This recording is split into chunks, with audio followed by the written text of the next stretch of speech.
button. Boom. Guess we're streaming now. That's what it says. What? All right, let me see. We'll see. This is where I find out it's not actually that way. Uh-oh, live now. Here we go. Hey. Boy, oh boy. Man, so let me finish setting stuff up and then we'll just do the really awkward cold intro. Okay, sweet. There we go. Cool. Are you Epic Gaming Night? No, that's actually Roy. I'm assuming. Oh, he's listening? Yeah. Oh, you know Gosh. he is. He's gotta keep going. He's just sitting there, guys, I'm never taking a vacation again. So yeah, I guess I'm not gonna play any of the intro music or anything because that's just not what I'm Too about. much work. Yeah, man. It is, honestly. It's very strange. When you don't know what... Yeah, when you've never done this before the first time, it's weird. So yeah. Oh, man. I guess I'll do just a cold open so that Roy can have something to back it to if he wants to re-edit it or whatever. So, hey everybody, this is the Epic Gaming Night Podcast, a podcast about the physiology of emotion. And All the feels. with me, as always, is my co-host Robert. How are you? Hello this evening, Matthew. I'm doing just fine. Feeling sensational to be with you this evening. Yeah, that's good. Okay, so yeah, I don't know, man. Yeah. Roy's not here. No, he's here. He's about to go walk the beach. Very true, very true. But yeah, it's just me and Rob. It's Just us. it's good. It's gonna be awkward. It's gonna be very free form and loose. It's Oh, yeah. it's gonna feel like a hippie commune. You know what? I'm digging that, though. I'm Yeah, kind of man. excited for that. Take your I think shoes it's, off. I think it's going to be good stuff. My shoes are off. Don't wash your hair for a while. Don't. Okay. Wear baggy clothing. I don't know. Done. I already have. There we go, man. It's Yeah. But yeah, so I guess let's jump into it. Today's episode, we're gonna do chaos and creativity, is what I have chosen to call it. We're mostly just gonna talk about creativity and the like. But first, we'll jump into some news and stuff. So, if you guys haven't seen it, Z-Man Games released a teaser with some images for Pandemic Legacy Season 2. Man, it's pretty crazy. It's nothing... Is it? Too 'Cause I haven't insane. seen it yet. Oh, really? Okay, so it's... I'll just go ahead and describe it then. It's basically... I'll also post a link in the chat for those of you who are watching on the YouTubes. Okay. But yeah, it's basically just some art. Like, nothing too crazy, but at the same point, it's enough that, you know, people like me who were... Big into art. Yeah, are just big into this stuff. Actually, I can't post it into chat because I'm not a mod, Roy. No. Type the link in chat like you were talking. Can't you, like, copy and paste the link in chat like as if you were having No. a conversation? That's weird. I mean, I could put a space into it that would probably trick YouTube into letting me do it. But, I mean, it's basically just a thing that tells you a brief little bit of an overview about the game. It's set 71 years after the first game. So 71? yeah. This is like the Hunger Games or something like that? Okay. Man, I don't...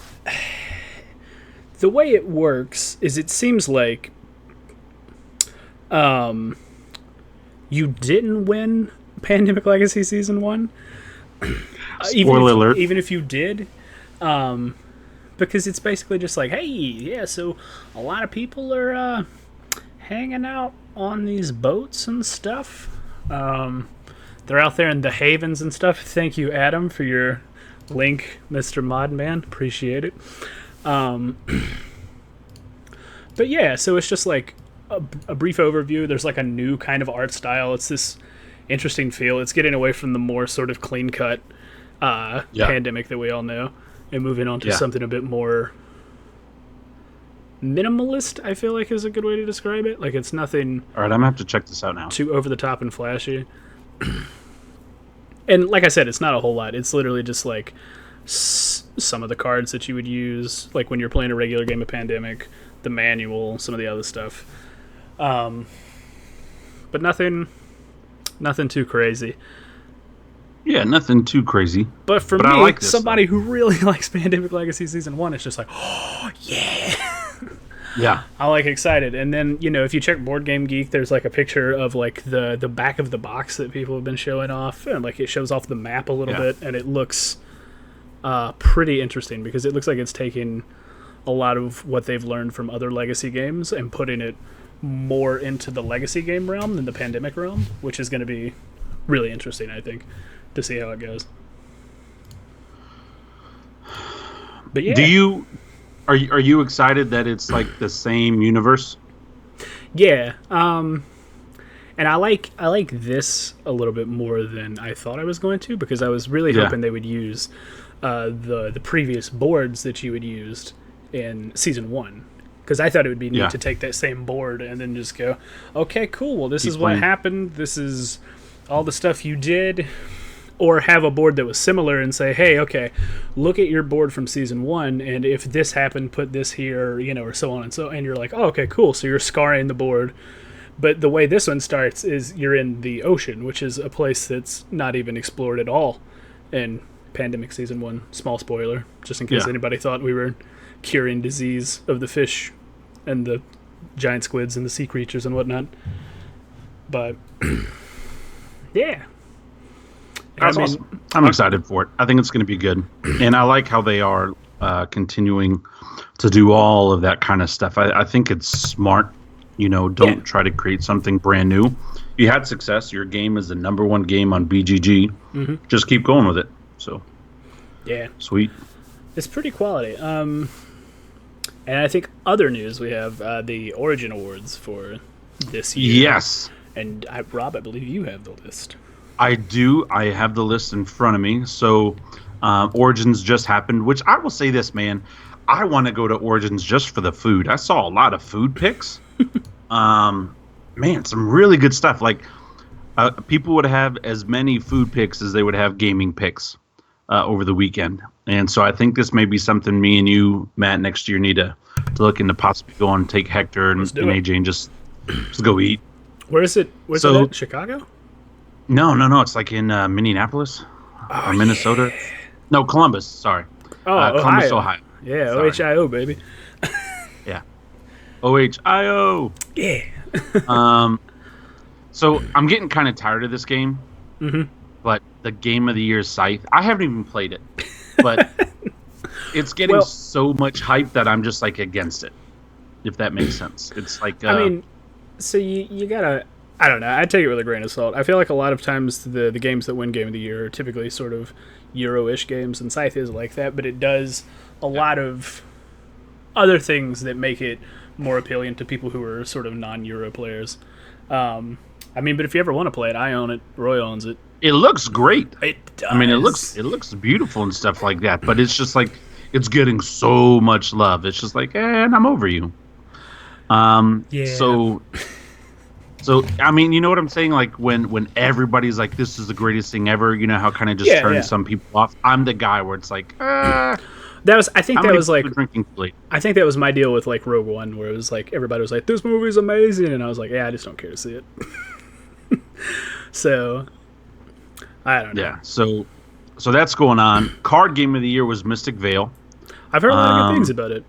I don't know anything about it. I've heard a lot of good things about that. Yeah. I've heard a lot of good things about it. So the collectible Game of the Year was Pokemon XY11 Steam Siege.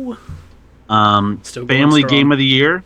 I'm on board with this. Mm-hmm. Happy Salmon. Quality awesome game. Family game. Slap your friends. Just slap your friends. Break their children. Just have a lot of good times with that game. Here's another thing that I'm getting kind of over. Mm-hmm. The game accessory of the year was a Blood Rage organizer. I know. Listen, I like Blood Rage. In fact, I love Blood Rage. It's a great game, but like, didn't that come out in 2015? I was gonna say, how old is that game? Didn't that come out in 2015? And the organizer and stuff is still winning stuff for it. And I believe Tim is listening in on us. And that's fine if he is. Congratulations. Yeah, man. You won You Best did it. Organized. Woo! But it's just like, come Oh, on. Like, man. okay. Like, I could understand maybe something else, but I mean, Blood Rage still going strong. Miniature Game of the Year was Warhammer 40K Kill Team. And Role-Playing Game of the Year was No Thank You, Evil. Which I have no idea what that is, but that name sounds just so amazing. I want to give that a shot. No, thank you, Evil. You're just Man, there's so many different things I could do with that. you're Just very my sort mind. of itinerant priests. You're just like, okay, cool. Well, Satan's here. Let's just go ahead and close Yeah. the doors. Yeah. Man, I don't know. But anyway, that was the Origin Awards and stuff like that. I like how they do like a little award ceremony. I wish Gen Con maybe had done or offered something like that. It seems to me that like Origins is that one where it's like where you can wear a tuxedo T-shirt because it's business, but you also like the party. Yeah. Like Gen Con, it's business for all the people in the industry. It's business. They're having meetings and they're working. But Origins, you can rock the mullet and the tuxedo T-shirt, and you can hang out with 6 pound, 7 ounce little baby Jesus, Yeah, man. and just have a good time. So, but stuff. Yeah, I don't know why they would have an award specifically for game accessory. Well, I kind of get it. There's so many like foam inserts and so many different companies out there now where they take that overly big box like a Mansions of Madness that's too stuffed and they organize it. So Well, I don't think yeah. it's bad or anything like that. But Blood Rage, bro, Blood, Blood Rage, man. yeah, I mean, come on. So man, I don't know. I, don't, It's I just just like, turned on chat again, and everyone has been talking it up. oh yeah, man, chat's been chat. I don't know. It's just like, hey, man, check out the accessory of the year, card sleeves, and you're just like, oh wow, I gotta though, get on these plastic. Like I don't know. I do get kind of excited for certain card sleeves. I I am that remember- guy. When I get into a game, I need my deck looking tight, it's nice and clean. I remember there was one game I was looking at Kickstarting. I don't even remember what the name of it was, but it came with like a bunch of cards, and they were like, "Hey, man, if you want sleeves for all the cards, we've got a fun little PDF for you that has all of the numbers of cards." And there also happens to be a Kickstarter going on for like this, like I think it was like Mage card sleeves was doing a Kickstarter to like just make a lot of card sleeves, and they were like, "Yeah, you can just go in here, and then we have it set up as like what you need to pledge to get the amount of card sleeves for it." And I was just like, "Geez, okay." Kickstarter for card sleeves. Here we go. But yeah, man. Yeah, good stuff. Hey, so real quick, this that thing that you and I were talking about right before we started the show. You want to do that as part of the news? You want to just go ahead and knock it out? That Kickstarter. Oh, sure. Yeah. We can talk about that. So we're gonna talk a little bit So what's about going on, man? Lords of Hellas. Rob's What's still in bothering the you hype about it? Because train. I'm getting hyped. Yeah. Dude, the minis look great. I like seeing a lot of the sort of community feedback they're taking and a lot of that stuff. It's really cool, but I feel like they came into it with the base game and they went, okay, this is how we want it to play. This is cool. And then they're adding some other stuff, which is fine, and they're still not sure entirely how a lot of that works, which is fine because it's going to ship separately from the game if you want it to, or you can just wait until it all comes bundled. But the thing that's bothering me is there were certain things about the base game that when people brought them up strictly in comments, having never played the game, the company was like, man, you know what? That's a good idea. Let's change that. And I'm like, did you guys play test this game at all? Like, I get it. Yeah. The minis look great. Like, they're phenomenal. That's what I'm hyped for. Like that, the good theming, like... The game looked really interesting and sort of genuinely interested me. But now it's just like... There's just so much stuff they're coming out with, and it's just like... okay, guys, yeah, man, you're doing it, great job. But is this going to be a good game, or is it just they're making minis and they're trying to slap a game on it, and we're paying $100, $200 or whatever to get all the shiny stuff? Well, I do like on the Kickstarter how they're allowing the votes for some of the expansions, and how great, if yours didn't win, you can still buy it, but the one that won, we're just throwing it in there as part of the Kickstarter. Like, for example, it was the Army of Troy versus the Army of the Atlanteans. I actually voted for Troy. I like Hector. I like the whole Greek mythology and everything that was going on. I'm just a personal fan of that history. But of course, Atlantis won, which was stupid, but still it won. Agreed. But I don't know. I'm still excited by it because I was excited from the get-go, and they have not changed anything from the core part. They've added stuff to it, but I don't see that they've necessarily changed a lot of core stuff. Yeah. And so we'll see. But I tell you what, man, the idea of building those monuments and statues and everything, I mean, what a cool concept. What a freaking awesome concept. I mean, it still does seem very cool and stuff, but it's just getting to the point that they're coming out with stuff, and I'm like, yeah, what's $20 here or there, and then I'm like looking back, and I'm like, oh yeah, when you add in the $40 for shipping or whatever it's going to be, and I'm just like, it's starting to get up there, it's starting to climb, and I don't know, I'm starting to be a little bit more like Roy, where it's just like, is this game going to be something that I'm going to keep and enjoy, or is it going to be something that I'm going to keep because the minis were pretty? Bro, speaking of minis, flippin' Zombicide Green Horde. Dude. Have you seen the newest Dragon mini? Yeah, the one that came out in the expansion. Bro, that thing's even huge. Taller than the Feral Dragon. I know. They were like, this is the biggest mini we've made. And I'm like, and then in the middle of the campaign, you're like, oh, but we made one bigger. Hey. Yeah. And it's like, crap, man, because like... that's a $50 expansion. Yes, it is. And it just comes with that dragon. It doesn't even come with tiles. It just comes with the dragon and some like other zombies and a couple of game rounds. That's it. The other expansion is a more appealing for like the campaign and to play the game than that expansion. So it's just like, oh man. I don't know, man. I started, now that I've got my other kid coming, I started to get tight on money as well, trying to be responsible and stuff. So I'm starting to sell some of my older stuff to be able to help pay for all this stuff. But I don't know. If back to Lords of Hellas, if I do anything, I'm going to do the Hector add-on or the Troy add-on just because I like the history and I like the look. And I think that also is going to unlock the 6-player expansion, because the 5th player was unlocked with a stretch goal, but the 6th player you got to buy or something like that. It's weird how they're phrasing it, because they're like, okay, cool, well, the 5th player is the Atlantis expansion, but the 6th player is the Troy expansion. But the Troy expansion you can just buy, but the Atlantis expansion is still unlocking parts of it in stretch goals currently. Yeah. So it's like, I'm sure they're interchangeable, but they're not exactly...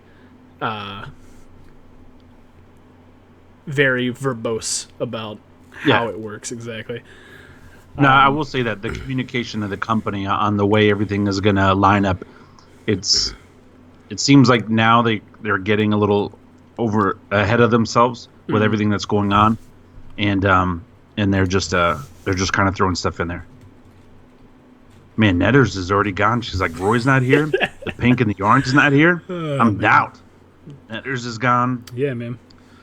Tim is still getting his paycheck coming in from Cool Mini or Not, just talking about just all this other stuff going on.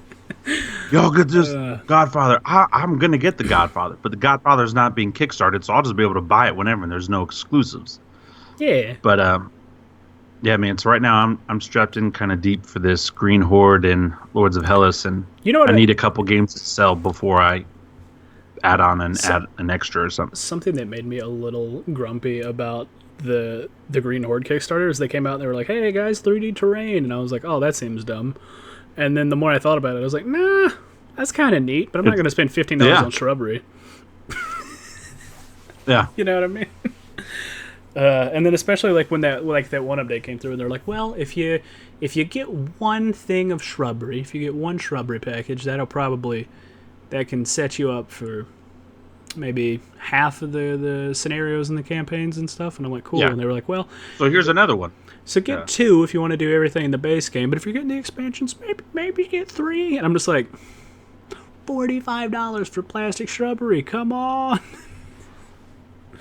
Yeah, I'm not going to do the shrubbery or anything like that, but I don't know, man. When they released the stretch goal of 11 from Stranger Things, ooh, I got hype. And now the newest stretch goal is from the Harry Potter guy. What's his name? Oh, Professor Snape. Yeah. Bro, they got Snape and they have 11. How do you not win? I just want to put those boards on the map and then just the game wins. That's the two most awesomest fictional characters ever. I freaking love it, man. I'm so pumped. I'm eating my dinner and I got sriracha on it and I got excited and just a flake of something just went in the back of my throat. And I'm dying. Yeah, man. Okie doke. I think. Oh, Tim bought last Friday today. Yeah, what man. a waste of $20. I mean, man, people might like it. $20 may not be bad. I just think the other thing is, since we started making our own version, and that kind of leads back into what our topic for the evening is. But since we sort of made our own that was similar, we had higher expectations for it than I think other people might have. So I don't know. But we'll get into that in a minute. It was so bad, though, Matt. I know, man. Do you want to talk about what you've been playing? It's the worst parts. It's the worst parts of Letters of Whitechapel, mixed with cute 1980s horror comedy. Yeah. Run from the slasher, but then you run back to the van, or you started. I mean, the mechanics don't even make sense in between rounds. It's the dumbest thing ever. I think that'd be good. You know, if the apocalypse happens and you need to burn stuff for warmth, that's the first game you should burn. Just man. burn it. That's why you're buying some transportable, not that heavy firewood. So good for you. I mean, you can use it. That kind of stuff. It's not terrible. I don't think $20 for that game is bad. Yeah, I bought it so brand new at Gen Con for $50, and then after we played the demo, I sold it before I got home from Gen Con for $60 while the hype was still there. And it was funny, within 2 weeks on Cool Stuff, it was down. being sold for $30. Yeah, I think it was. I thought it was on sale on Cool Stuff for like $30 again in one of the previous sales they did recently. Yeah. So I don't know. You want to talk about what we've been playing?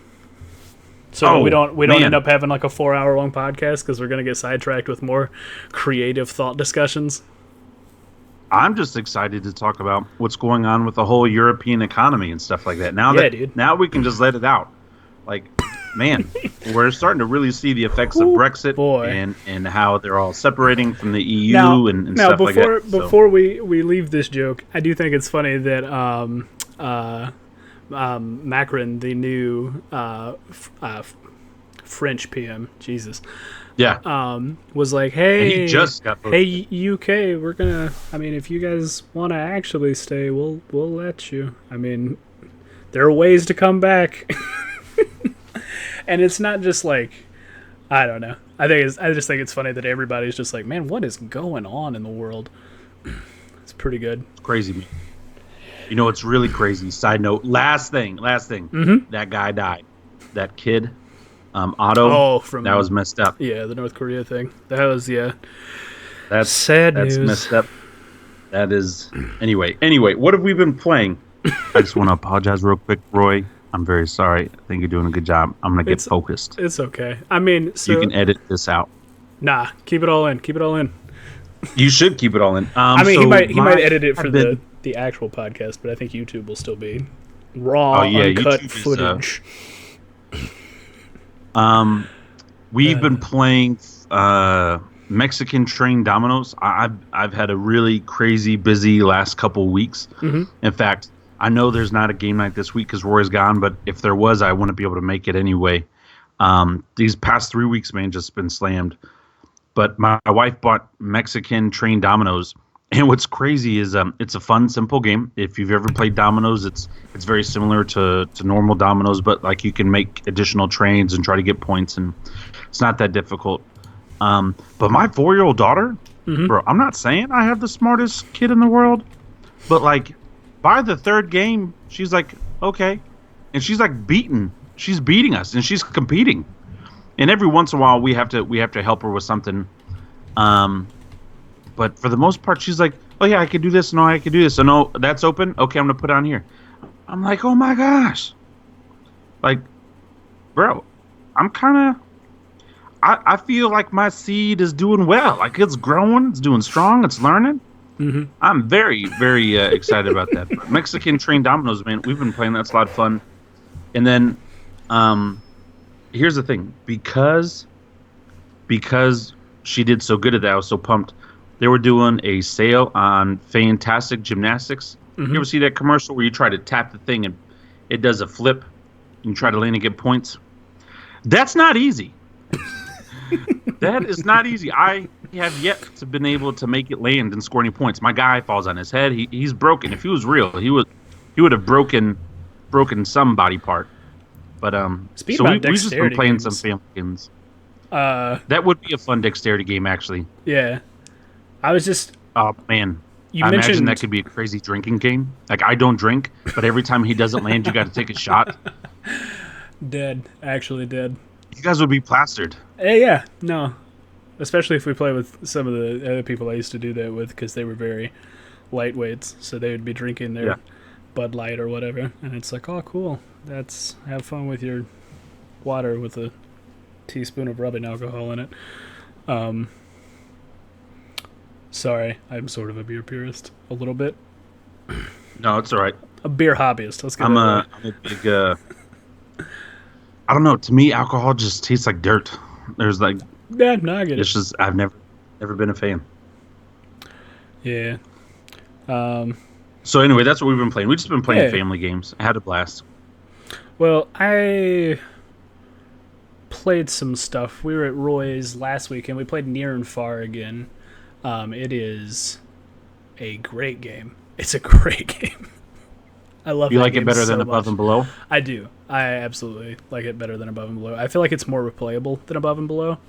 Not to say that Above and Below is not replayable at all. It has a lot of replayability to it. It's just there's different game modes, and then there's a lot of different stories that you can go through and scenarios and stuff. And I'm like, oh man, this is pretty cool, because there's just multiple ways to play. You can play with other people most of the time. I'm not sure if it has a solo version or not, but we'll have to tool that around. This time we have to play either one of them.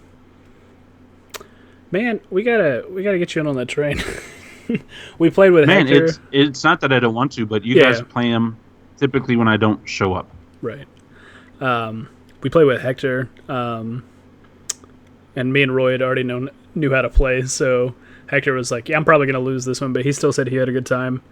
I mean, the artwork is gorgeous. I like that the maps can differ pretty much every time you play, because there's a book that is literally just a book of maps that you go through, and then that's your board, so it changes pretty much consistently.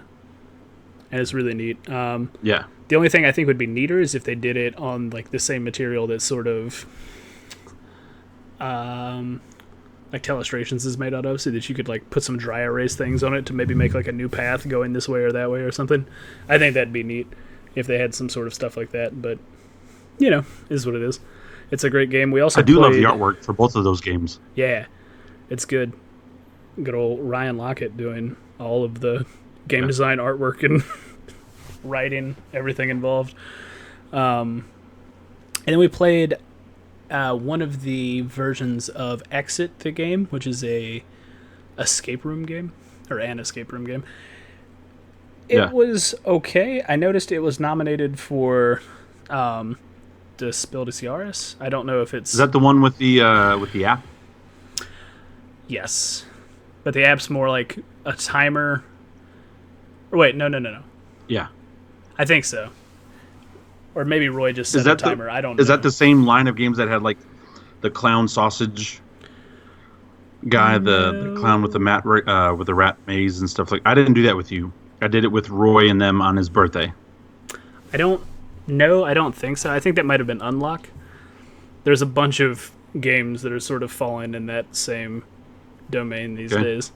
But yeah, it was nominated for either the Spiel des Jahres or one of its sub-awards, like the Kinderspiel or Kinderspiel or German. I don't speak it. Apologies to those who do. But yeah, I don't really know what I think about it. I felt like it was a little too abstract for my taste because you literally start off and there's a lot of stuff. It's only meant to be played one time, so they encourage you to rip stuff out and fold stuff and try to cut things out or realign things to make it work. So, of course, because we want other people to play it, we didn't do any of that stuff, so we're trying to solve it all without folding, without writing, without doing anything at all. So it was a little bit harder, and I think that's kind of what contributed to our time being, I think it was like an hour and 20 it took us to solve it. Yeah. But, I mean, all in all, it wasn't bad. I just feel like having played Unlock, I think Unlock is a little bit better because it's more solidly grounded. Like, you get more of a sense of, like, where you are in terms of the room or... I really don't know how to describe it. I felt like so Exit Unlock's better than Exit. In my personal opinion, yes. Boom! Right here, everybody. Matt Robbins. Yeah. Unlock. I think Exit was just a little too abstract for my taste. It's not a bad game by any stretch of the imagination, especially if you like escape rooms, but it just wasn't exactly my cup of tea. Would you say it left with your desire to play it again? Did you get the pun? It left. Exit. Yeah. Da-dunch. Could have said egress. Nah, man. I was about to say apowapsy, but I was like, I can't get that in. You're getting so close to getting the word right. It's just it doesn't have the E at the end. It's just apoapsis or periaps. Apoapsis. Man, I tell you what, I am so tired. Apoaps. I am so freaking tired. Tim wants to know if you played Ethnos. No, I didn't play Ethnos, man. I ain't playing Ethnos. He just bought it. That's fine. I'm gonna play Ethnos. That's the only reason why I bought it. I did not buy it to look at it. I'll tell you that much. Did not buy it to look at it. Ooh. But I will play it. I will play it, and not because of you, Tim. It has nothing to do with you. It has everything to do with my boo Adam. I'm not an idiot. You're an idiot. Boy. You know, I get more updates on Facebook from you than my whole family combined every single day. Hey, everybody. Boy. Tim just like this picture of a unicorn. Tim's memeing it up. Okay. I love it. But remind me, Adam's bored, so after the show, I'll need to send you. I have a link. Somebody had a similar issue to Ethnos as you did. They didn't like the board and stuff, so they literally went in and then made a custom playmat that's bigger and has a little bit better artwork. And then now what they did, which I didn't agree with per se, is they went in and changed the plastic stacking things to just poker chips that they kind of painted over. Okay. Which I don't like because they're like, well, they stack better, and I'm like, yeah, they also fall better. I don't really see the complaint with the stacking of the actual. I'll tell you what, chips. The artwork on the cards and the artwork on the board. Mm-hmm. I mean, not on the board, in the box. Yeah. Is not terrible. It's just that board presence. Like when you're walking by and you're seeing that board presence, it's so cheap. Anyway, you guys have heard me talk about Ethnos. I've not played it. Believe me, Tim, I will private message you first after I get done playing it, and then I'll text Adam. Sorry, Adam. I will actually message Tim first, but know that I love you more. Anyway. Yeah. It's so cool. Looks good. Okay, doke. You want to dive into this topic of abstraction and relative? You do it, buddy. I'm just here for the ride. I love it. So here's the thing. When I was thinking up these questions, right, I was just like, let me just think of questions to ask Rob because I feel like I'm too unmotivated to have proper answers to a lot of these. So it's mostly just going to be me asking the question and then trying to siphon how you continue to do what you do. So okay. But so the first question we got here is what do you do to get your creative juices flowing? How do you retain that? How do you stay moist with creative juices to creep out the majority of our audience? Okay, real quick, if we're just gonna get just honest, no, no, it's nothing like that. For me, a lot of it has to do with the two M's: movies and music. Mm-hmm. I like, for example, I was working on a project last night till about 4:30 in the morning, and all I did before that was to get myself kind of hype. Was I watched the last half of a movie, because there's certain movies where I'm just like, man, I'll just get super pumped. For some reason, it unlocks things for me. And then, of course, music. I love a good soundtrack. I love good music. It depends on what I'm in the mood for. But it's really weird. I don't need the music to mirror the creativity I'm trying to display. Mm-hmm. Like sometimes I'll throw a little John song on, and I'll just put that same song on repeat, and I'll write some of that. Or I'll do some of the happiest, saddest, depressing, joyful, crazy scenes that don't even match the song, but it's got me in that little trap.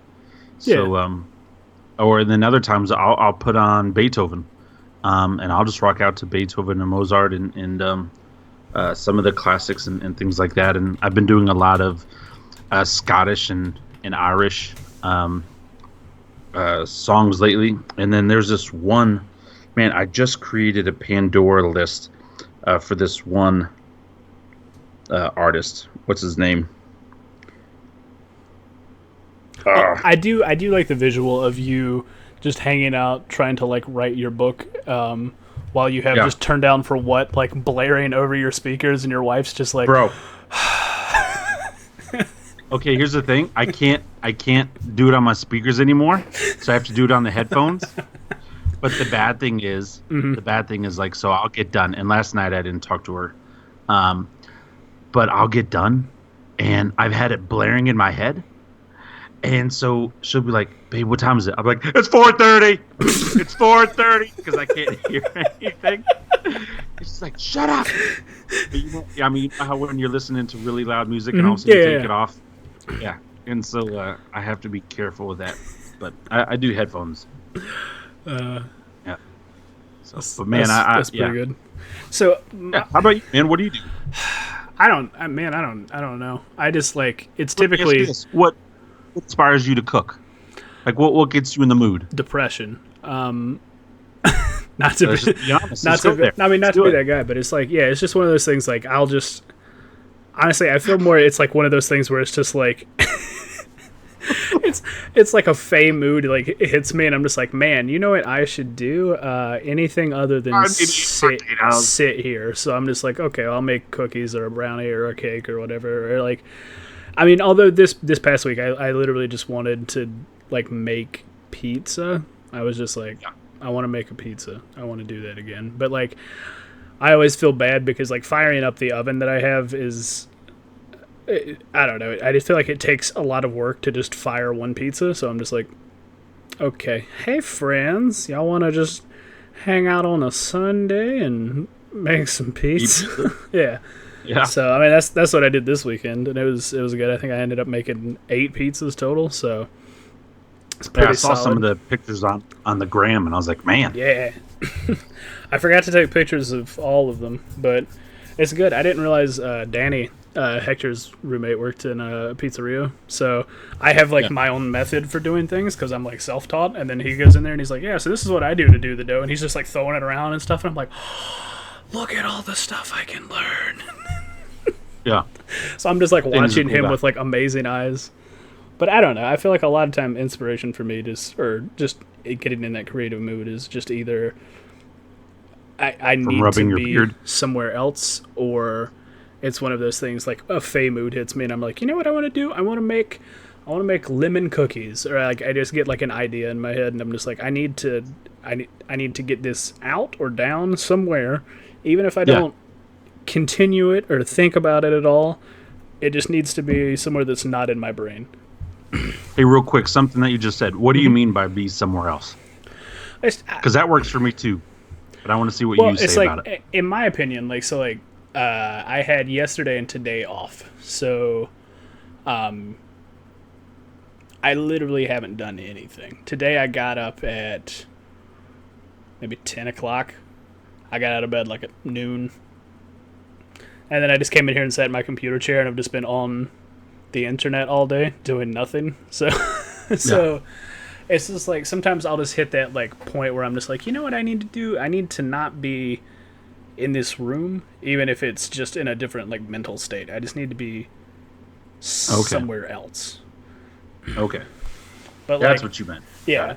But like for me, music is like very hit or miss, because I feel like if I have something that has words in it, I'm going to sing, and if I'm going to sing, I'm going to focus and concentrate on that, and then I'm going to completely lose whatever drive to do something else that I had. Yeah, see, I'm not worried about that because I already know I can't sing good, so I don't even try to focus. Hey man, I don't and I'll still sing anyway. And it's not good for anybody listening, but I don't care because I have my headphones on, so I can't hear it. But right. Yeah, I'm not. Oh man, I sound terrible. Well, I mean, and that's the thing. I've noticed that anytime I'm baking, like I'll just be in the kitchen and I'm like baking stuff, or if I'm waiting on something to come out of the oven, or if I'm waiting on something to do whatever, I'm just like hanging out, and I'm just like either singing Disney songs, or I'm talking to my Google Home trying to find music that just is like going to make me dance around or do something that's more than just sit. Bro, you want to dance around? You put on some kid movies. I can't help it, man. My daughter and I, we've been watching Trolls a lot lately. Mm-hmm. Man, let's not when talk that stuff about comes that. on, I just want to start dancing. That one Justin that Timberlake weird? song from Trolls that like is like really popular. I absolutely hate that song. I hate it so Oh, bro, much. it gets me hype. I listen to it sometimes while I write. I got a feeling down in my bone. It goes electric and I turn it on. I think I've heard it like 2 or 3 times, and it's like as soon as that thing comes on, I'm just like, no, I've got to go away. I don't know what it is about it that just like to my core, like it hurts me. I don't understand it. I don't understand it. No, but it's just like something about it. I'm just like, no, it does not fit me. It's just like I don't know. I don't know how to describe it. Anyway, chat's kind of agreeing with me on this. Oh yeah, absolutely. I mean, you know, that's how it goes. That's how it goes. Yeah, that's fine. I mean, but the thing is, all like, right, so if I sing songs from kid movies, it's like Aladdin or like Pocahontas or stuff like that. I still sing those, Yeah, and man. I'll tell you this, real quick. Anybody listening, if you ever try to get a Disney movie, you better get it while it's not in the vault, because you're not going to get it once it's in the vault. I even went to Disney World trying to get a movie. They're like, no, it's in the vault. I was like, y'all, let me in the back. I know, I got some extra green. They were like, no, it's in the vault. Aladdin was literally in the vault for 17 years, man. As soon as that thing came out. That's the thing. Boom. As soon as it goes back in the vault, you literally send all the copies back to Disney, and they literally lock it up in an actual vault. I don't know if it's an actual vault or whatever it is, but man, and it sucks too. Disney is such a douche, but it's so smart, because like when it comes out, it's not going to just come out like a normal DVD version. You have to get the Blue Diamond Double Special Deluxe Edition. That's standard for like $30 for this one kid's movie. But if you don't, you're not going to get it. It's not going to be one of those $5 at Walmart in the bucket type of things. No. It's going to be premium the whole time. Man, but now that we're talking about that, since we're here, and Ambi just joined chat, so do you think Disney's going to do the same thing? They're going to lock Marvel movies and Star Wars movies up in the vault after a significant amount of time's passed? You don't think so? No. It's too hot. It's too hot. It's too hot right now. But like, I feel like that's the thing. Maybe in time, but I feel like Frozen's not going to go in the vault for a little while because they still have peak sales. So Frozen probably won't go back into the vault until if they're doing like a Frozen 2 or some sort of anything like that. They'll do that. They'll let the hype for that die down. Incredibles 2 5 years later, they're going to do Frozen 2. Boy, dude, I'm so hyped for the Incredibles 2. Oh my god, it's one of my favorite Pixar movies. Anyway, back to the topic at hand. Roy's not here. Awesome. All right. Well, yeah. So next question. So So, like, all right, what do you do to get yourself in a creative mood? Like, do you force it, or do you just kind of wait for things to come to you? Because I know, like, Both. okay, so like with your writing, do you like force yourself to sit down and be like, I have to write like at least like a page, or I have to go back and do something because otherwise I'm not progressing. I don't force myself to write, but I will force myself to listen to music or watch that movie scene that I know will inspire me to write. Because I've noticed in like my other drafts and other things like that, or even when I'm trying to create a game, because I've done several game design ideas and stuff like that. If I just sit down and I try to make it happen, it to me it seems ugly and choppy, and it's not. I don't know, like my idea doesn't come out the way that I want it. But if I can like watch that, you know what I really like to watch. There's this one scene. I don't even like watching the whole movie. I do like the whole movie, but The Hobbit, The Desolation of Smaug. Once Smaug comes out and Benedict Cumberbatch starts talking in that dragon voice, Yeah. I get all the feels. I'm talking about. I get all the feels. I would date a dragon. I absolutely love his demeanor. I love his attitude. I love his pride. I love that he is a freaking dragon and he's talking to one of the smallest creatures. So you have these two polar opposites of this small, weak, scared individual who's still trying to find himself compared to this larger than life, huge, ginormous creature his destruction is ending up being his pride because he just thinks he can do everything. And it's just, I absolutely love that whole give and take back and forth and how Smaug screws himself up. Because if you would have just ate Frodo or, not Frodo, if you would have just ate Bilbo from the get-go, no worries. All right, you're dead. But he's talking and he's toying and he's playing with his food. And I love it. I absolutely love it. So, oh man, especially if I'm trying to do like a war game idea. Mm-hmm. If I'm trying to do something where like there's going to be action or something, I will definitely I'll watch that scene. Either that or I'll watch some Star Wars or I have a bunch of other movies that I like to watch. But that's The Desolation of Smaug. I can watch the second half of that movie and it doesn't matter. I could have like the flu and I'm going to get up and I'm going to go do something creative. Okay. What about you, man? Man, I don't really know, because I feel like there's a lot of times that I'm like I should work on something, but if I don't like have the mood for it, I just don't. Yeah. So it's like I have all those games, like even that sumo game that I worked on for a while, and I literally went through and did hours upon hours of research and like wrote down like the individual like 77 or like 82 Kimerite or whatever it was, and then like wrote all of those down and then came up with the designs for each of them. And now I'm just at the point where I'm just like, you know what I need to do? I need to make numbers for everything, and then I need to prototype it, and then I need to just give it to you guys and see what everybody thinks. But I just can't sit down and make numbers for it, man. I can't do it for some odd reason. Yeah, no, I get it. But I don't know. It's literally just, and recently it hasn't been as good as it used to be, but like I said, I just have to wait for a mood to hit me and then it goes. I don't really have like a trigger that I'm just like, okay. Well, see, like I'll also have like little thoughts and stuff like that during the day where I'll kind of store it, because I'm like, man, I'm working on this contract, I'm working on this deal right now, but I really want to work on this later, so I'll just store it in the back of my mind, and then it's almost like a creative snack later on because I'm like, oh man, I remember that, and then I'll go do it. So, but I understand. I'm a little weird. I mean, I've been very imaginative and creative for as long as I can remember.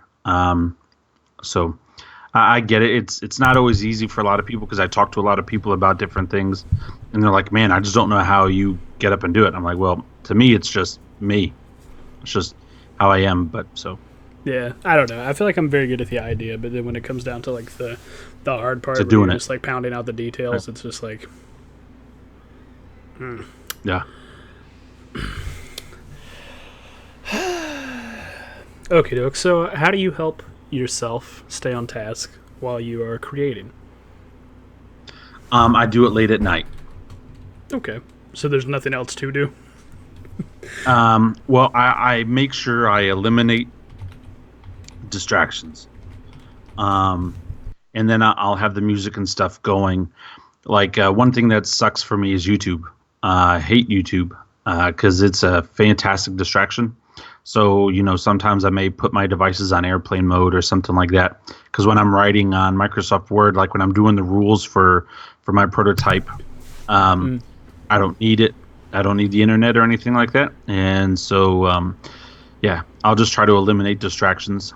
Or sometimes what I'll do is, like, I'll give myself some time. Like during the day, if I have an appointment cancel on me, and I was just thinking about, like, man, this would be a really cool mechanic, with the whole medical bay and some kind of thing.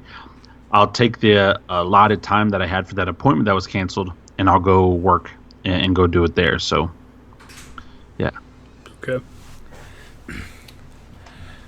Man, I don't really know. I feel like with me, it's more, if I am doing something, I'm liable to be researching something, and the more I research something, the more I learn about it, and the more I learn about it, the more I'm interested in learning more about it. So it's just kind of this process where I'm creating, but I'm also literally just reading Wikipedia for hours and then going, that's neat, and then jotting something down and then continuing that way. Yeah. And as long as I'm doing that, it keeps me relatively focused, because I'm just like, dude, that's neat, that's crazy, that's awesome, look at this, that's cool. But you're focused on the research, though. You're not. Yeah. You're not.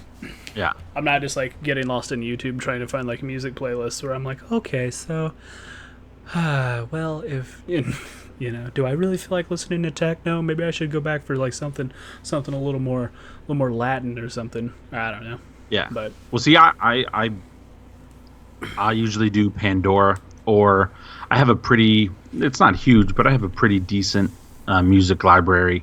Because if I like the song, I'll just buy it. I don't want to be that guy who's got to search for this stuff. I'll just buy the song because I want to listen to it. So, but yeah, just do it, man. Just get it done. Yeah. Because here's the other thing. With my life compared to yours, you're a single guy. Like, you can just stay at home all day and not do anything. Even if I was home and I was off, I can't just do that. I got a wife. I got a baby girl. Yep. I got another baby girl coming. I mean, I've got... It doesn't allow me to I have to take advantage of my time, and so if anything happens, I'm just like boom. I can't not just do anything. But real quick though, Wikipedia can be edited by anybody. Right? Yep. So the other thing too is that, I mean, if I find something on Wikipedia, I'm typically more likely to be like, oh, dude, that's cool, and then I'll just type it into Google and then go find other websites that have that stuff. Yeah. So, to verify it, okay. Well, not only to verify it, but I feel like it gives you a different angle. So, like Wikipedia might give you a very sort of raw, very sort of clean cut, unemotional example, or just listing of what this is, and then you can go somewhere else and then find something that's a bit more tethered to something. Like, it's personal to somebody else, so you get a different angle for it. Yeah. But yeah. Well, sweet, man. So, next question. I write weird questions. I'm just going to read this. No, they're not bad. To see if it makes sense. When it comes to board games, in what order do you design the parts? I gotta write it down first. Like, I know Roy, it's funny because we had John the Canadian. John the Canadian. That's not his title, but he is a Canadian. We had him on a couple weeks ago. Wait, John Gilmore? Yeah. That was last week. But yeah. No, was that last week? Yeah. Man, it's been a long week. If I get the idea, I have to start writing it down. Mm-hmm. I can't just like play with it and try to do from memory, because I can't tell you with my life and with my business, I get so many calls and texts and emails from lawyers, from attorneys, from appraisers, from inspectors, from pest inspectors, from septic tank people, from city inspectors, from the city permits office, from from everybody, from Yeah.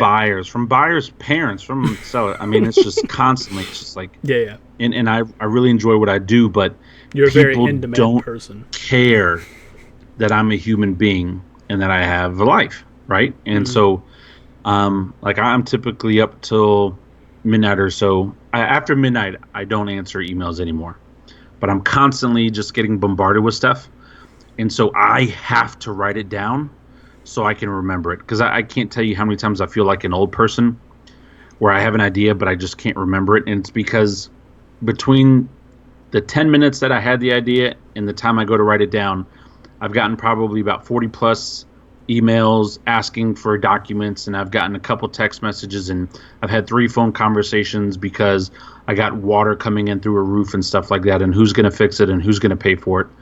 And I'm trying to do all this while keep our customers happy, because they don't know what they're doing, and that's fine. It's my job to help them. But then, they say they don't know what they're doing, but then they want to tell us exactly how to do it, but they don't know what they're doing.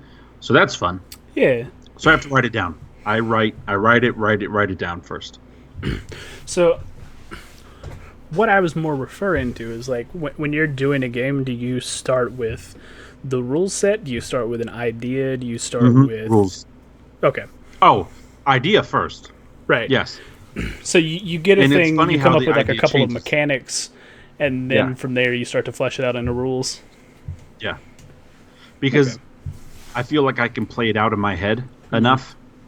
And until we do a prototype where we really get to break it, I'll just write down the rules and see how it works, because I can always tweak and moderate rules and stuff like that. But I don't want to forget something. So yeah, I'll come up with the idea. Like for example, my Last Friday game that I wanted to create is now not a Last Friday theme at all. It is now a sci-fi, real-time hidden movement game. Yeah. It's actually, I think it's a lot of fun. I do too. I like playing it. Yeah, And like I said, hopefully man, we'll be able to play this weekend. if you ever need to pitch it, man, I feel like you can go to Cool Mini or Not and be like, hey guys, check it out. It's what's that game? Oh, the others. Yeah, the others. I feel like it would But the fit thing very well in is, that universe. But yeah. well, I've talked to Emerson, and I may talk to him a little bit about it at Dice Tower Con if he's able to make it. There you go. So that's why I want to play it with you guys a couple more times, especially with the other monster, just to see how it all fleshes out. And I've got to create the board, but yeah, I come up with the idea because my idea is still the same. It's still a creature trying to destroy other people's. It's just now the theme has changed. The theme has gone from, slasher film to crazy sci-fi monster. Yeah. So, how about you? How do you get your ideas, or how do you start your process? Like, what made you want to do a sumo game?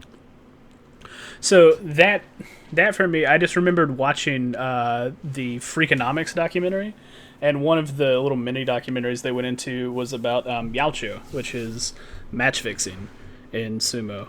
Oh yeah, And it was like a very big thing, and I was like, oh, that's crazy. And then I was just like, I don't think there's like a board game about match fixing. yeah. In any sport. I love Freakonomics, by the way. Yes, so good.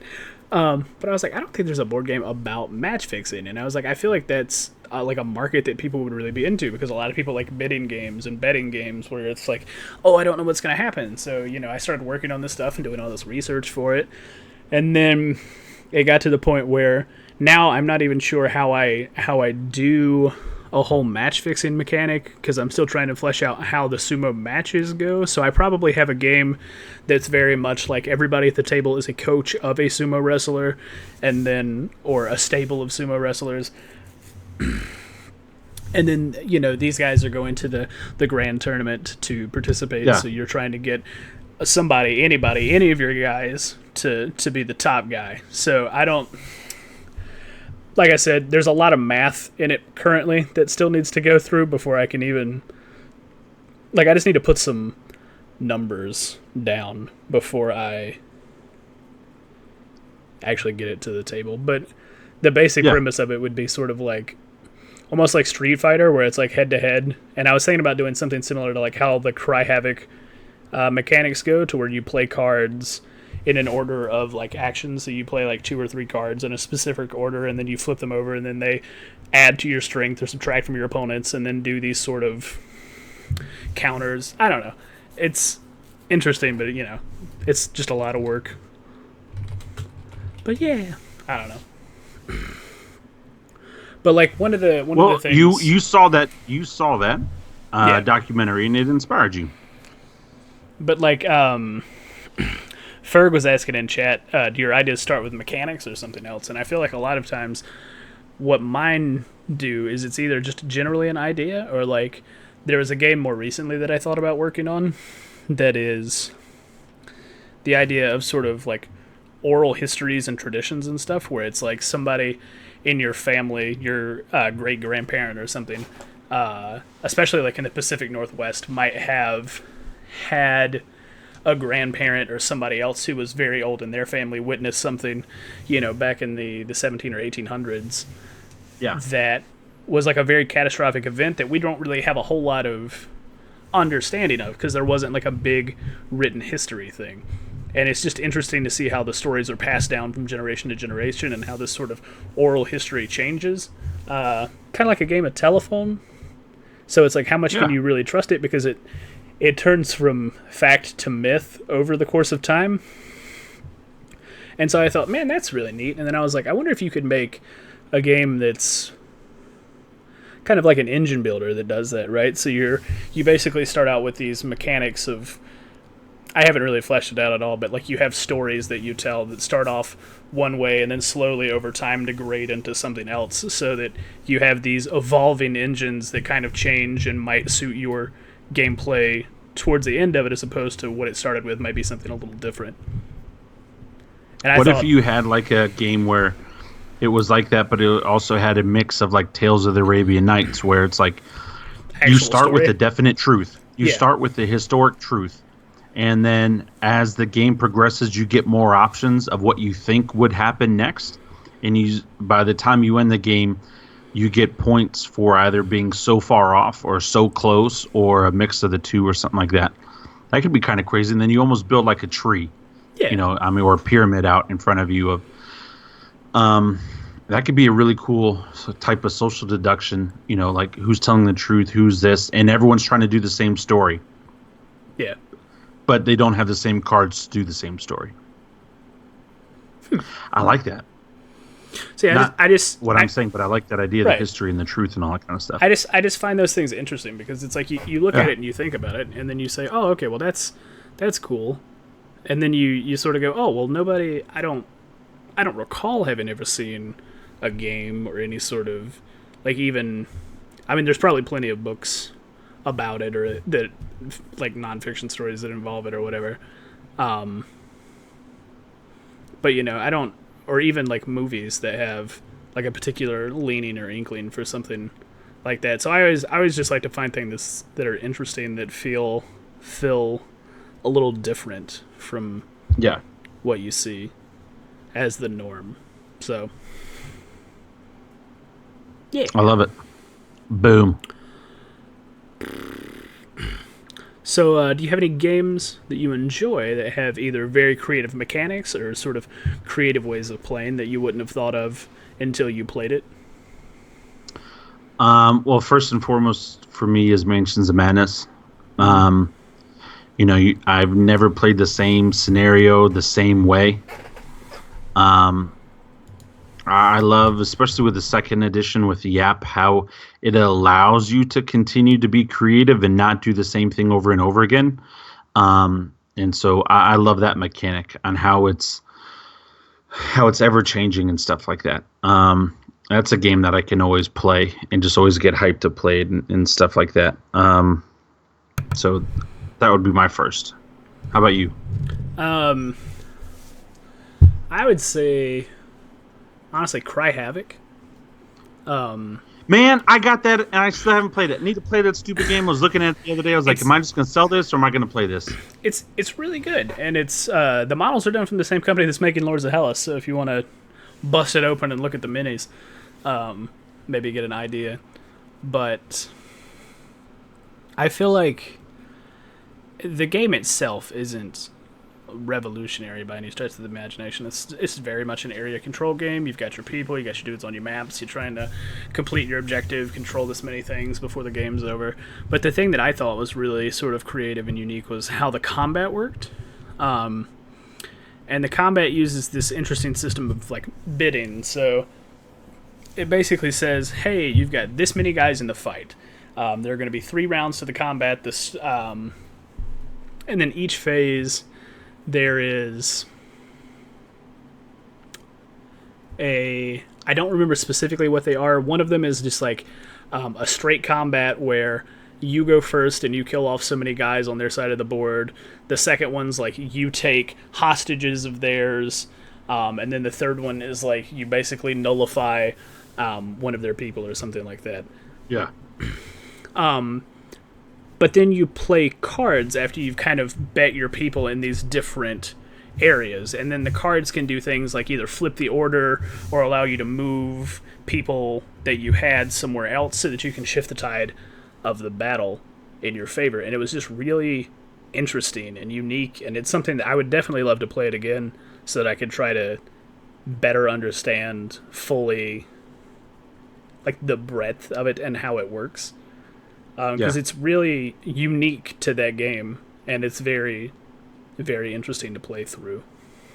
So, you got any more? All right. I would say the other one that's always a lot of fun is Tales of the Arabian Nights. I think that's a crazy fun mechanic. I love the storytelling of it. I love how last time I played, I tried to have a rock slide fall in love with me so it wouldn't hurt me. It's just fun. Like that's one of the things about those two games where win or lose, I don't care. I enjoy playing those games. Right. You're there for the experience. Yeah. That's what I feel like. It's one of those, I don't know. I feel that way too. It's like, I very much like games. I feel like if I get too caught up in winning or losing, I'm not going to like the game as much, if that makes sense. No, I get it because I get that way sometimes with games like, for example, Ashes. Mm-hmm. I like to play it competitively, and so like it bothers me when I don't win. But other games, like I don't care, So I get it. Yeah. Well, you know how like that. I mean, it can put a bad taste in your mouth, and it can ruin a game. Absolutely. And so, like, if you just play the game just to play the game, enjoy it. If you're not going for a competition, then just enjoy it. And there's some people who them enjoying it is winning. They don't have fun unless they win. I used to be that way, especially when I played video games competitively. Like I had to win. That just to me was like, okay, I did a good job. It released that little chemical inside my body that made me all happy, and boom. But now I'm just like life is so much bigger than the fact if I win this board game, like, man, I'm just going to hang out and have fun with Matt and Hector and Roy and AJ. And I really don't care. I don't care. I'm just going to have fun with my friends. And, if Matt just wants to sit there and keep strengthening up and leveling up his character and not help us at all, it's the stupidest thing ever, but it's so hilarious. Especially like after the 5th round of you still just doing that. That's awesome. I was like, man, I can't punch a ghost. It's fine. I'll just stay in here and gain strength. I'm just going to stand right here. But when you left, your character was so swole. Your character was just like beast mode, bro. Yeah, you went to Jersey. You went out on the beach. Yeah, man. You got all the ladies. You were just sitting there, just hanging out, man. Just your guy was swole, and Hector's sitting there chasing me around, trying to kill me, and I'm running like no. And Matt, and Roy was getting so upset. Like, Matt, come do something. Nah, man, I'm good. I'm just hanging out in the weight room, bud. Nah, I'm good. Got these dumbbells.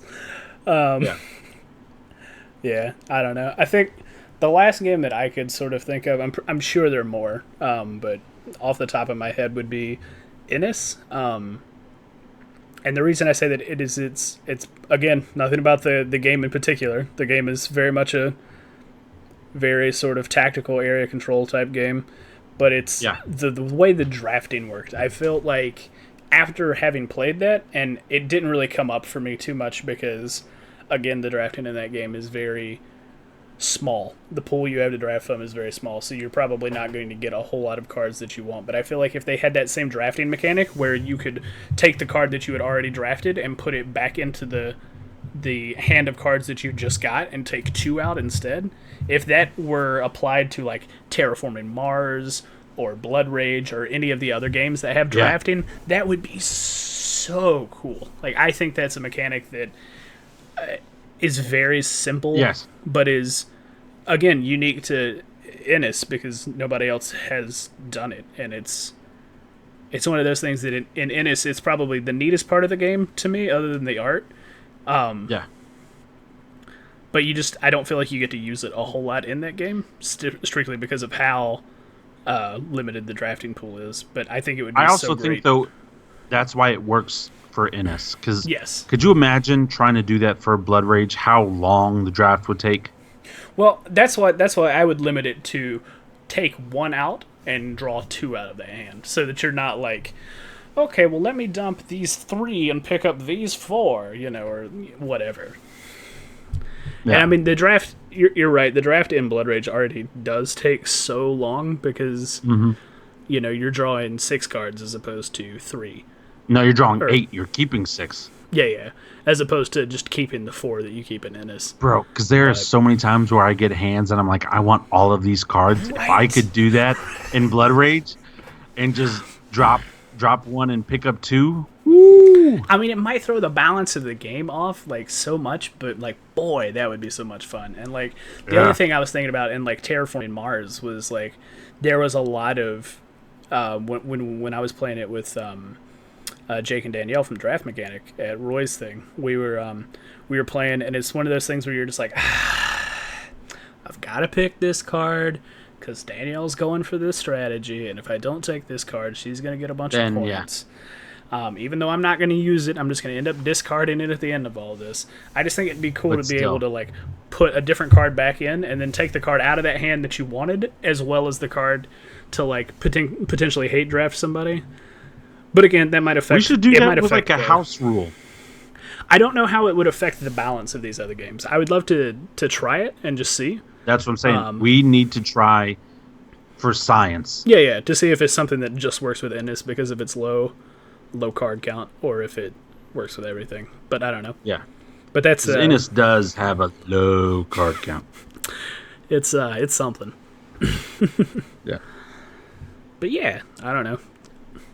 You wanna move on? You got any other... Yeah, no. I thought that was good. I think you're doing a great job, and I love your beard, and I think you're a handsome guy. Thank you so much. And I'm very excited to be with you. Yay. But yeah, so this is the part I wasn't sure. Do you wanna talk about some of the games that, like, we're making or coming up with, and, like, delve into stuff? Sure, we like can real that? quick. Or I mean, that's literally all I have left, is if you want to talk about that, or maybe some other ideas or creative things that you would like to see in games. I don't know. You tell me. I'm gonna make you make a decision because I'm always making decisions. You tell me what do you want me to answer?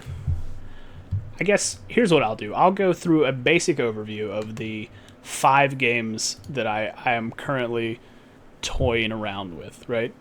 And if you want me to expound on any of those or talk about any more of those, I will do so. Perfect. So there was the first game I'm working on, I don't have a whole lot down for it. It's just the concept. There's a video game called Spy Party, I believe is what it's called. And it's a 2-player game. One person is a sniper and the other person is a spy who is inside a party. Now the game starts, and the party is full of a lot of AI that does just a bunch of random things that are seemingly very strange and kooky. And then there's one person who is human-controlled inside this entire thing.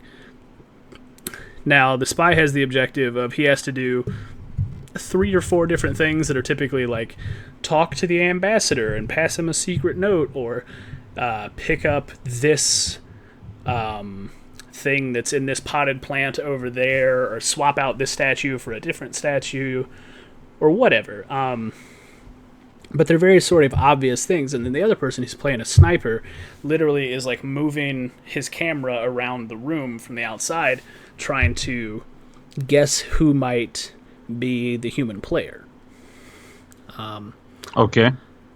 And so if if the sniper shoots one of the NPCs, like the AI controlled guys, the game's over, the spy wins. But if the spy completes all of his stuff, he wins. But if the sniper shoots the spy, the sniper wins. Conversely, if the spy is unable to complete his objectives in the time allotted, the sniper wins.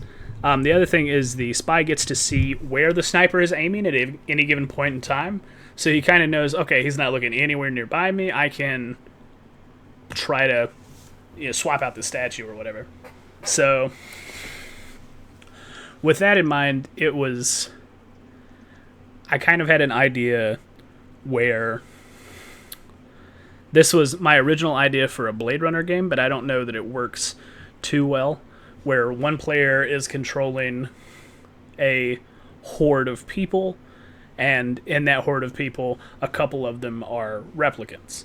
And then the other player is playing a Blade Runner who is trying to seek out the replicants. So the replicants have to do certain things in order to achieve their goals and win the game. And then, the Blade Runner needs to find the replicants and kill them or do whatever that he needs to do. Which, side note, that new Blade Runner looks really good, actually. Yeah, good old... It's Denis Villeneuve, right? The guy who did Arrival? Mm-hmm. Yeah. Another great movie. Yes. So I'm I can watch that movie and I'll get creative. That was a really well done movie.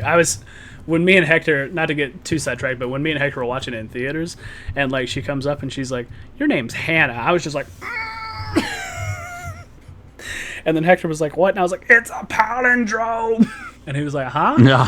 And I was like, "They're about to explain it. Never mind. I'm an idiot." And it just, I don't know, it hit me with such like an experience. I was just like, "Oh boy, I love this movie." Yeah, so good. But yeah, so there was that. There was the one I already talked about that I'm just starting to flesh out, which is kind of like an engine building game where you have these stories that occur that then are passed down generation to generation that then change throughout the game to give you different bonuses or effects or whatever. Not a whole lot done there. There's the game that me and you started working on, Rob, the original reverse hidden movement game. Yeah. That I have like 23 pages of stuff for. Yeah. Man, that game's got a lot of stuff. I feel like it's virtually done. I just need to mock up a board, trim it down, and get some of the numbers. Again, it's always the numbers. It's always that I get to the numbers bit and I'm just like, oh God, could you just not? Because, yeah. But I mean, it's pretty good. The basis for mine is going to be real time, where you have an invisible guy chasing everybody through the woods, and then he leaves noise tokens and stuff based off what he moves through or how he paths or anything like that. Although in mine, the guy moves slower than the guy in yours. Yeah. It's very interesting to see how we diverged so much from the initial similar concept. But there's that one based off slasher films, and then I came up with that Sumo game. I have literally 6 different documents in my Google Drive specifically for this one game. You just need to do it, man. Well, so the thing is, right, I took a long break from it. I came back to it. I looked at it and I went, oh man, this is hot trash. And then so I went back in and I started making like a version 2 of it. And then I just got burnt out on it again, like immediately. So I was like, so we'll see how it goes whenever I jump back into it. But the last thing I was working on, because we keep talking about it, is that the Stranger Things board game. Bro, please, Matt, I don't take this in a bad way. Please don't take this in a bad way. But please don't make that game. Matt, please. I need somebody like Emerson to make that game because I'm going to have so much writing on this game, man. I am so excited for that IP. So here's the thing, right? So excited.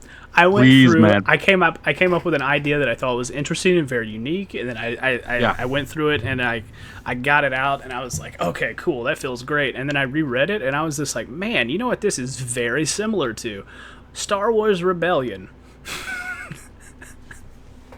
I was just like, oh boy, okay, maybe I should just not.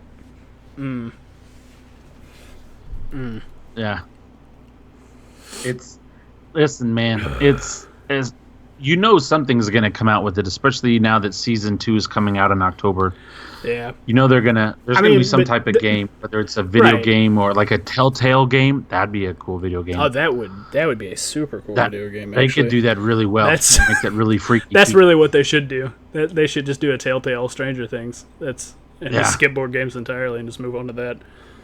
Oh, because you'll get far better stories out of it. Yeah. Yeah. I don't know. And I just wanted 11's something gonna be where Zombie like, Side Green Horde. Oh. I just like she has a box of waffles. I may paint that one figure and put a box of Eggos in her hand. There you go. Man, so great. Man, I just wanted to be able to make it with a board that you literally flip over, and then the upside down. Yeah, the way the state is on one side affects how the state of the board is on the other side. And so it's something that in the middle of it you go, all right, yep, flip everything over, and then it's just like, cool, well now you're over here, and then this is happening, and that's happening. And you know what'd be really cool to do with that? What? If you could get some type of magnetized board where it was off of the ground, and you remember those things like those needles you'd put your hands on, and it would leave an impression around your hand, and so you would see like your hand or your face. Like you can get them like at, they're like neon colored. Typically, yeah. You know. What if you could do that with the board where if you put down a figure on the board, it made its place there, but on the upside down, it caused an impression to pop up. And so that way when you flipped it over, it still had like the effects of the impression on the other side of the board affecting that side. See, I don't know how you would do that to get it to stick, but that'd be kind of cool if you could place it on one to affect the opposite side. I think it doesn't really matter because the way I was looking at it was like one option was like magnets where it's like the board is like literally two pieces of plastic, and then there are things inside the board that you move with magnets, and then they stay where they are when you're not moving them, and then that affects like stuff on the other side so that when you flip it doesn't like reset or anything. I was just like, okay, that would be cool, but probably prohibitively expensive. And then I was just like, okay, so what if you do a board that literally is like akin to something a little bit more like Mousetrap, where it has like moving parts and stuff? So like you literally have the board and then you're just removing pieces of the board or adding things to it that then affect the other side. So when you flip it over, it's just like then how do you flip it over without having to put everything back? So here's the thing, right? So you have this thing where there's like a hole in the middle of it that's like a small rectangle, and then you have like a piece that's standing up, and so that piece is just there, and it's roughly the size of the hole. So when you flip it over and push it down, the piece then just juts up the other side now and is now affecting the other side of the board. Okay. But then you just have a board that's like full of like holes and parts that aren't there, or like things that you would need to. I guess it wouldn't be too bad if you had it to where there was like a circular cutout and there was a piece of cardboard that went in it, and then when something happened, you took that cardboard out and you flipped it over, so it was unusable in one side, but then on the other side it did something else. I don't know. Or you could kind of do it like a Pandemic Legacy, where let's say certain events happen on one board, then you open up this package, and it says apply this once you flip over the board. And so that way you're not having to keep up with so many stuff, but you know, okay, this happens, so it affects this side of the board. I think that would be probably the most economical. Yeah. Because some of our ideas that we're talking about, they could be crazy. Yeah, they're a little crazy. I love them better, but I could see how just putting the stickers on the effect. I've got it. What? Okay, so you still haven't played Sagrada yet, right? So Sagrada does this neat thing that the stained glass. Let me show it, and even though it's not on Skype, you can see it in the YouTube thing. But yeah. Each of I've seen Sagrada. I've seen people play Sagrada. Right. Well, like each of the stained glass windows are like blank, right? Until you add one of the stained glass tiles into it, and it's like it just has this like insert right here that you just literally slide this piece of paper into that then colors out your entire stained glass window. So if you had an entire board that was mostly like that, where you could just mix and match different plates. So you did this, so you pull that plate out and put this plate in, and then on the other side it means something else. But you're not supposed to look at the other side, you just kind of place it in, and now, there's a roadblock in the real world over here. Okay, cool. And then you move on, and then on the other side it's just like, oh God, what happened? And it's like, that the would roadblock. work. That would work, because then you don't see what's happening on the other side of the board, but when you flip it over, and like, you could have different things that you slide in based on different actions and choices that you make. So it may not always be the same thing. Like it may say slide in A1 or slide in A2 or whatever. Like, man, that'd be really cool. And then it's like a modular board. So you're like, I mean, you could even start off with different like things. So it's not always the same board. So like maybe take the Stranger Things theme away from it, even though everybody who would play it would be like, oh no, this is definitely Stranger Things themed. Holy crap. This is super Stranger Things. But it's like, then you could have different board setups, and you could be in a different town or a different part of town, or, and that would even be cool too, because then you could do something that's more like Mansions of Madness, where it's like each time you play it, it's going to be a little bit different because you're going to start in a different section of town, or town's going to be laid out a little differently. That'd be cool. I don't know. Okay. If you do this, don't get lost in the numbers, Matt. I mean, so here's the thing. Just Nike, man. This is probably the last time you'll hear of it. No. But it's neat. I don't know. I mean, I'll whisper it to Emerson. I'll be like, "Hey, bro, remember that idea? Man, check out this most recent podcast we had. We had some pretty neat ideas that I think somebody of your design caliber could. Yeah. Dude, speaking of Emerson, hang on, one more thing. So, Century Spice Road, right? Came in, got it. It's great. One of the things that I am most impressed about this game with is the way everything comes. So, like, literally, all of the cubes are in these, like, little bowls. I don't know how well this is going to catch on camera. But they're all in these little bowls. But the neat thing is I don't need to bag them up because the bowls sit flush with the top of the box. Oh, that's awesome. It's amazing. I don't know. It's like this genius of a man created this board game. What a freaking awesome so good. guy. Like, I opened it and I was like, okay, well, these bowls are weird. I guess I got to bag all these cubes. And then I was like, wait a minute. And then I was just like, I just turned the box over and then put it down. I was like, it sits flush. Yes. So, like, literally when you play the game, you just pick the bowls up, put them down where they need to go, and you move on with your day. And it's just like, oh my God, setup and tear down for this game is going to be ludicrously simple. So good. Man, I'm hyped. Love that, man. Hey, side note, Adam says you should do a Stranger Things stone oven pizza. So it just went blackened on the bottom and then normal. Yeah, that'll be the upside down. There you go. Yeah. But when it comes to Spice Road, I love it when designers and companies really think about the entirety of the box rather than just the game. Like, because you know how many games come in these really big boxes, and the game itself takes up maybe a third of that box. Absolutely. But I like how you were just showing me that with Century Spice Road, and how you can just put it right back in and you're done. You're ready to go. Put the top on it and it holds it in place. Yeah. Smart people. The man, I don't know. It's just like it's like you're saying. Like, we got to play that. That could have easily. Oh yeah, absolutely. It like literally came in Friday, maybe, or no, yesterday. It came in yesterday. So, and shout out to Emerson. He sold out of all of his Century Spice Roads like on day 1 or day 2 at Origins. That's why he was like, "Man, you guys don't need to buy a copy," and I was like, "No, I do need to buy a copy. I need. Yeah. I definitely, not only just to support you, a guy who makes great games, but also because if I wait for a copy, it's going to take quite some time to get here, and I would rather have it playing now." and hang out on that hype wave while it's still coming off. Yeah. But yeah, so do you want to talk about any of your things, or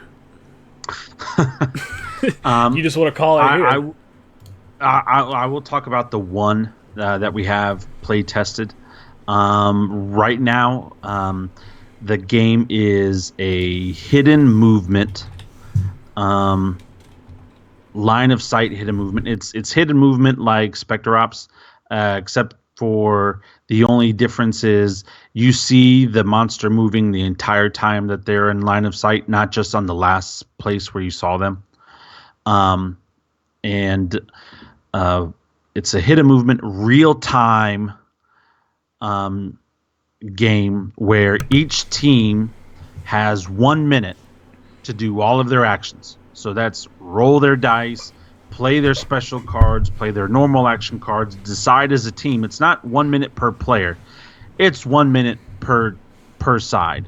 The humans have a minute, and then the monster has a minute. The monster gets a full minute by himself because, one, he's going against multiple other people, and two, it gets to do a couple more actions compared to the humans because he's outnumbered and stuff like that, or it's outnumbered. But it's a lot of fun. It started off as a slasher game, and then it morphed into this. We've played the game. I think I've played it about like 5 or 6 times now, and I think the longest game has taken about 23 minutes.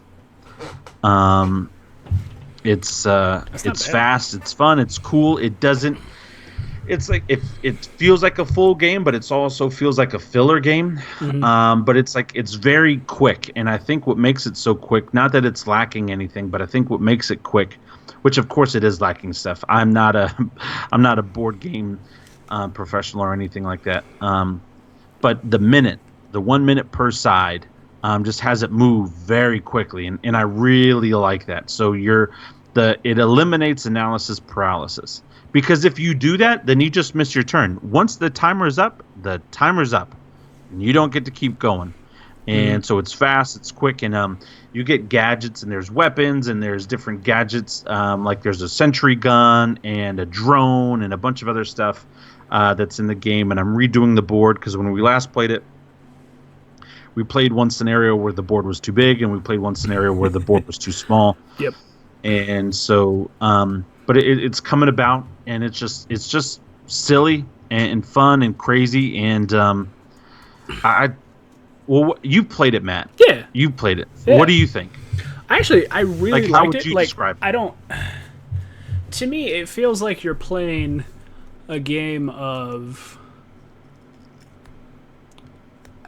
Now, maybe this is just because we were using the Zombicide tiles, but I feel like it's a game of Zombicide that is going the opposite direction that's in real time. So you have one big abomination that you're hunting, and it's in real time. So you're literally going, I move here, do I see you? No? Okay, I move here, do I see you? No? Okay, should I move any farther? Because if you're in that room and I walk in, I only have one action to attack you, and the rest of my team's not here. And so the whole time it's just sitting there, and it's just ticking down, and you're like, man, what do I do? What do I do? I don't know. Now, of course, the first game we played, it was a little hectic because I was just like, I move all 4 right in here, and you're like, I'm beside you, and I'm like, whoa, I'm dead. But on the upside, we know where he is, guys. Yeah. But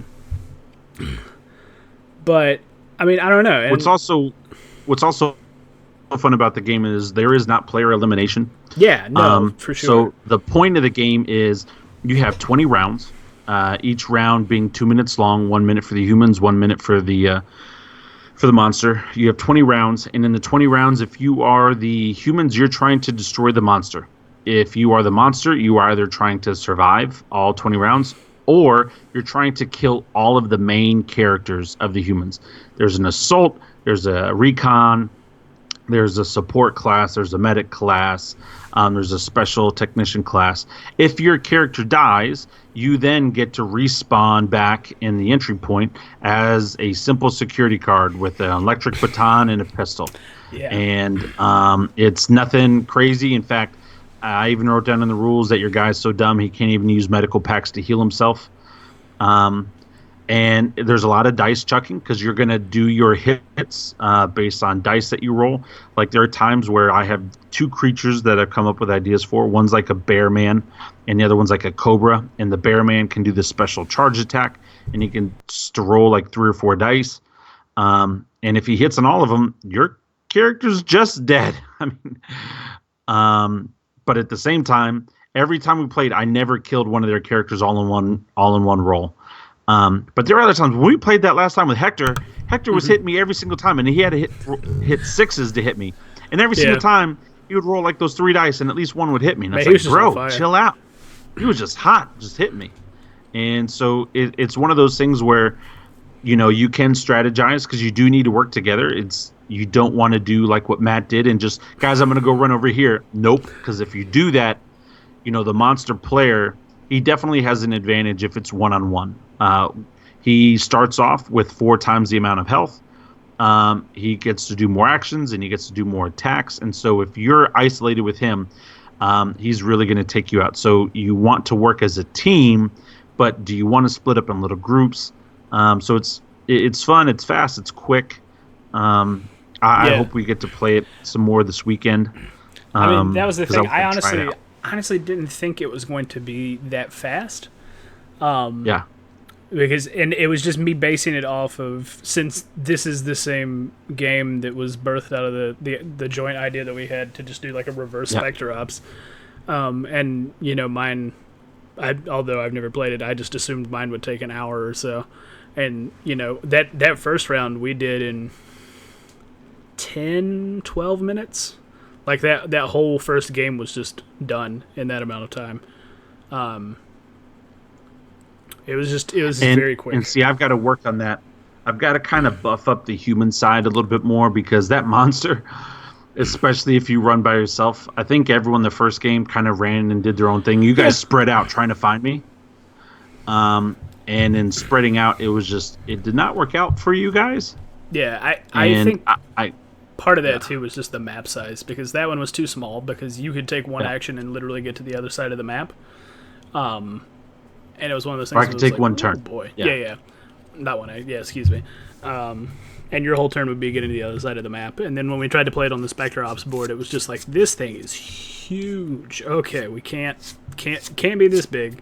Because then we just didn't find you for a while, and then you just straight up started murdering people. Yeah. But I thinking I'm going to give the humans at least 1 more health. Instead of 3, maybe give them 4. Yeah. I think that would make just a big difference. And so we'll see how it goes, but I'm excited about it. And I've got rules down, and we have played the prototype a handful of times, and I do want to play some more. Because that's the thing, guys. If you're ever trying to be creative, do not get offended by criticism, especially if it's constructive criticism. Now, there's a difference between criticism and just being a jerk. You know, like if some people you're going to play with, they just want to be jerks, then just take it with a grain of salt and move on. But if somebody's telling you, hey, this is broken, okay, it's broken, fix it. Like there's nothing wrong with making a mistake. You learn from mistakes. You know, you are considered a wise man if you learn from your mistakes rather than if you're just a fool and you run off, you know, from it. So like that's one thing I like about playing with Roy and with Matt and them. They're very smart guys. Now, I don't want to just play with them because it's not going to be my game group that's playing this game. So I want to make sure I play with other people. But, you know, like Matt was giving me some ideas about the board size and things like that. And so I'm going to put that into effect this week now that I'm done with this draft of my book. And so I'll focus on the game. And, we'll play this weekend. But, yeah, don't get discouraged if somebody says this isn't working. Just find a way to fix it. Yeah. Because life is going to tell you this isn't working. You're going to be okay. That's one of the things. Just think of hot, bearded, sweaty men that smell like cedar. Wood chips. Hot wood chips and cedar. Oh, man. Speaking of which, Roy did not send across a patron of the week this week. So we don't really have anybody for you to, like, ogle. So, do you want to just, like, in general, all our patrons, or do you just want to... I'll make it real quick. All of our patrons, we absolutely love you guys. Yes. in all honesty, we really do. We love you guys. We've come to build relationships with you guys, and I get more excited now about the Tuesday night chat room than I do the show notes. Like I used to in the past. I used to get like all pumped and print out the show notes and write notes. I don't even care anymore. What's the question? Okay, I'm chatting. Mm-hmm. And so, yes, get some slow burning mahogany going on. But yeah, freaking love that you guys are with us and you hang out with us. And so to all of our patrons, thank you so much for what you do. We greatly appreciate it. And you are the reason why I keep going. Because if you were not here, I probably would not be here. Just being honest. I mean, don't leave. Seriously, patrons, fans, all of you guys who interact with us, like it makes it have some sort of worth to have an interaction with another human being that makes you feel vindicated in what you're doing. So, thank you guys. Absolutely. In an oddly sentimental and very down to earth thank you this week. Do you want to just go ahead and call it there, close it out, since we've been going for hour 40? We just want to do it that way, man. We can do it. We can do it man. I'm loving that the beard is in charge this week. I think you did a fantastic job. And I think it's all good. So if you want to go ahead and close this out. Yeah, I would be remiss if I did not say, guys, we are on various social medias at Epic Gaming Night. I am on various social medias as various other things. You don't need to follow me. Mostly because you need to follow him on Instagram. What's your Instagram? I think Shades of the Mind, I believe. Something I came up with in 6th grade. Good old quality. You guys can check us out on Twitter and on Instagram at Epic Gaming Night. You can check out our website at epicgamingnight.com. You can check us out at patreon.com/Epic Gaming Night. You can check out Rob at writing_Newman. .com/Epic Gaming Night. Yes, I'm on Twitter and Instagram at writing.newman. And you'll see a lot of like really late night posts of like, hey guys, my family's asleep. Guess I'm gonna write something now. Hashtag am writing, hashtag am editing. That's right. Man, you got all the hype tweets though. You're just like, man, sometimes people spit on you, but you just gotta get back up, you gotta keep fighting. I'm like, yeah. Just gotta keep going. Oh man. Good times. But I tell you what, man. I'm so excited with this latest draft, and it's not even that I think it's great. I'm just excited to take a mental break because I just finished it. You're just like, hey, I'm done. Finished this